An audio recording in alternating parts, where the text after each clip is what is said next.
আমি একটা কোণায় দাঁড়িয়ে দেখছিলাম। দুটি ছেলে গেরুয়া বসন পরে মন্দিরের সিঁড়ি মুছছিল।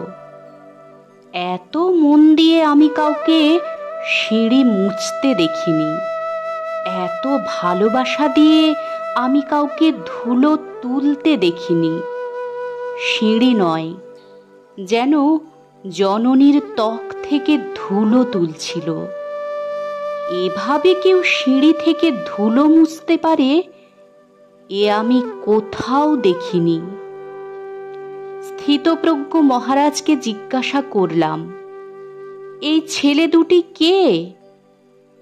মহারাজ মৃদু হেসে বললেন, একজন নিউক্লিয়ার ফিজিসিস্ট, একজন IBM এর 6 লাখ টাকার চাকরি ছেড়ে এখানে এসেছে। সিঁড়ি ধুতে এসেছে। যে সিঁড়ি দিয়ে মানুষ ওপরে ওঠে তা যেন পরিষ্কার হয়। মহারাজ চলে গেছেন। সন্ধ্যা নেমে আসছে গঙ্গায়। আমার ভেতরেও নামছে সন্ধ্যা। সারা পৃথিবীতে এত সিঁড়ি, সিঁড়িতে সিঁড়িতে এত দাগ, এত ক্রোধ, এত অপমান।